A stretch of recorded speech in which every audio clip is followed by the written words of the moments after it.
Kira-kira ada masukan ataupun bahan apa untuk gue bahas ke depan? Nanti silahkan tulis ya di kolom komentar. Presiden Prabowo Subianto melakukan reshuffle lagi. Jadi ini merupakan reshuffle ketiga. Istilah yang sekarang lagi booming tentang dirinya adalah Menteri Koboi. Menanggapi pertanyaan doorstop dari wartawan, bagaimana komentarnya tentang tuntutan rakyat 17+8. Bismillahirrahmanirrahim. Assalamualaikum warahmatullahi wabarakatuh. Salam sejahtera buat kita semua. Hai guys, ketemu lagi bersama Aa Wahyudi, host dari kanal Pelangi.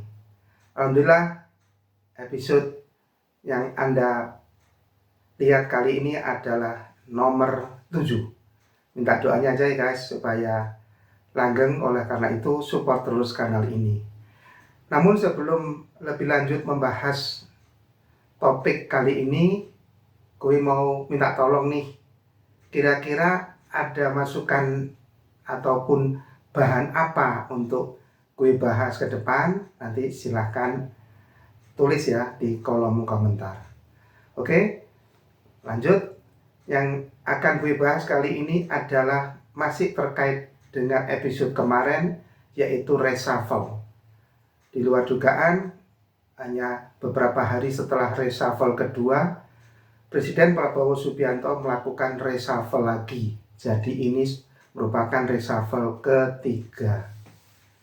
Nah, salah satu yang akan gue sorotin adalah dicopotnya Menteri Keuangan fenomenal, yaitu Sri Mulyani Indrawati. Tapi entahlah apakah memang keinginan Presiden untuk mencari Menteri Keuangan yang baru, yang lebih fresh, ataukah murni memang keinginan dari Sri Mulyani untuk segera meninggalkan dunia politik. Kita belum tahu kemana nanti Sri Mulyani akan melangkahkan kakinya. Namun ada beberapa catatan gue ini terkait dengan Menteri Keuangan yang baru. Kita tahu Menteri Keuangan yang baru bernama Purbaya Yudi Sadewa. Dia adalah mantan ketua LPSK. Nah, tentu gaya sebagai ketua LPSK berbeda dengan sekarang setelah menjabat sebagai Menteri Keuangan. Namun orangnya sama. Jadi gue berpikir bahwa menteri yang baru ini memang gayanya seperti itu. Istilah yang sekarang lagi booming tentang dirinya adalah Menteri Koboi. Hal itu ditandai dengan sampai 2-3 kali di awal dia menjabat, dia minta maaf. Salah satunya minta maaf karena menanggapi pertanyaan doorstop dari wartawan, bagaimana komentarnya tentang tuntutan rakyat 17+8. Nah, bagaimana jawabannya? Silakan nanti dicari sendiri ya.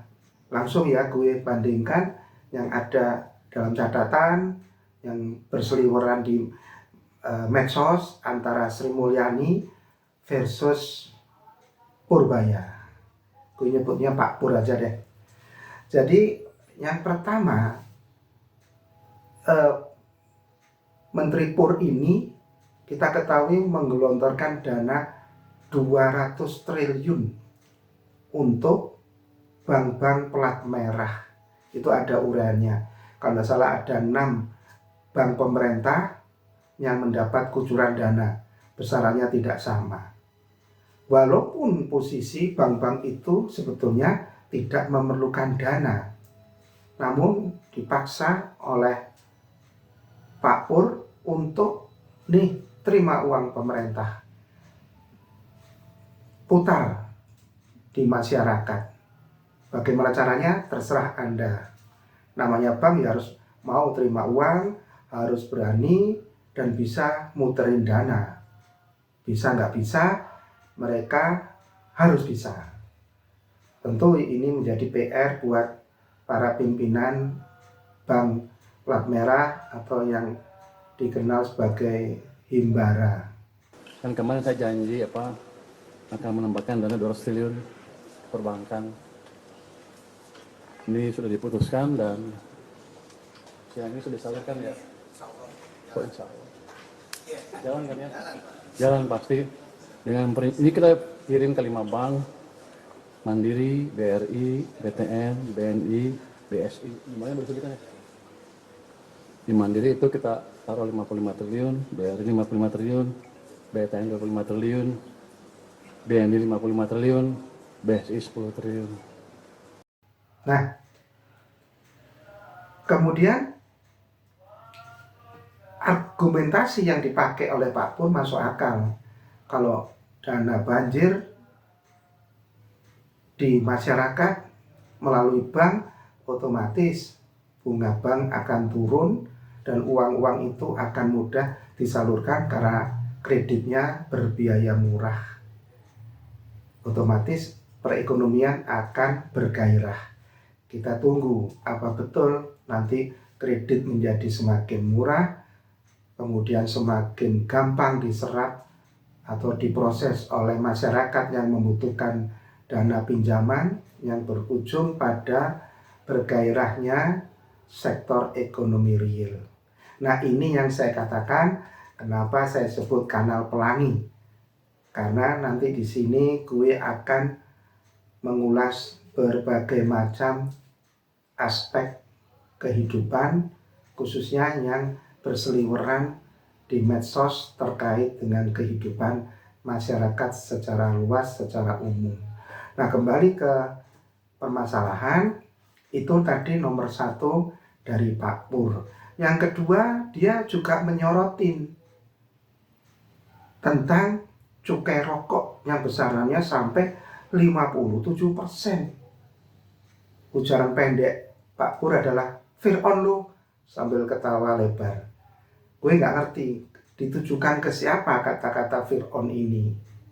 Kalau ditujukan ke Bu Sri Mulyani ya saya kira biar aja Bu Sri Mulyani yang nanggapin. Tapi yang pasti gue ini bukan termasuk perokok. Yang pasti masyarakat baik yang merokok, kemudian produsen rokok, para pegawai pabrik rokok, ini pasti terganggu dengan adanya rate cukai yang begitu tinggi. Karena otomatis harga jual akan mahal, harga jual rokok tentunya.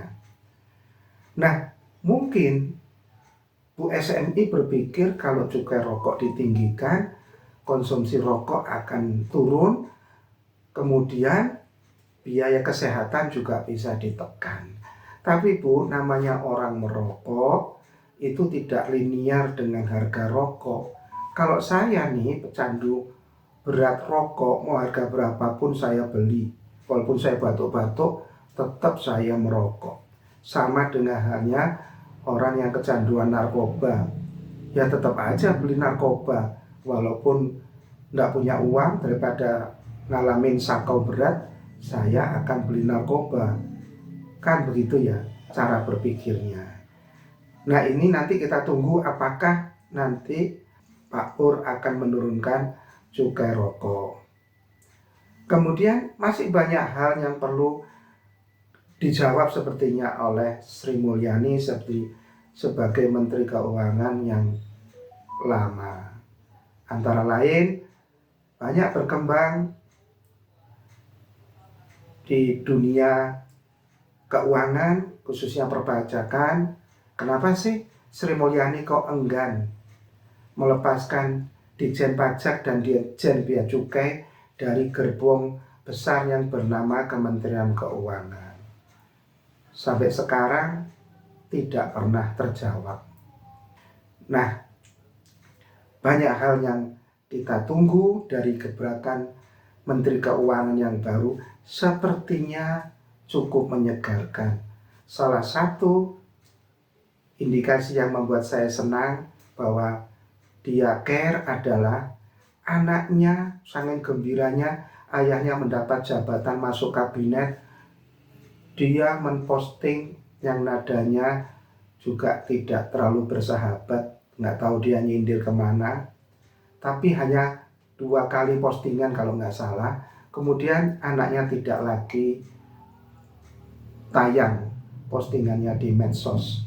Ini berarti mengindikasikan ayahnya sudah memberitahu anaknya supaya hati-hati nak dengan medsos, karena ini akan membahayakan dirinya maupun ayahnya. Kita tahu di masa yang lalu ada anak pejabat pajak menganiaya temannya, ujung-ujungnya ayahnya masuk penjara. Ujung-ujungnya ketahuan harta ayahnya begitu luar biasa. Padahal yang bersalah awalnya adalah si anak. Sekali lagi minta doa dan dukungannya untuk kanal ini agar tetap eksis. Ya, anggap aja lucu-lucuan, anggap aja untuk obat ngantuk. Tapi mudah-mudahan sekecil apapun gue sudah lakukan kebaikan untuk masyarakat. Terima kasih untuk yang sudah mensupport. Insya Allah subscribe ke 150 akan gue terima, dan ini tentunya atas dukungan dari semua pecinta kanal ini. Kurang lebihnya gue mohon maaf. Sampai jumpa di episode ke-8 dan seterusnya. Wassalamualaikum.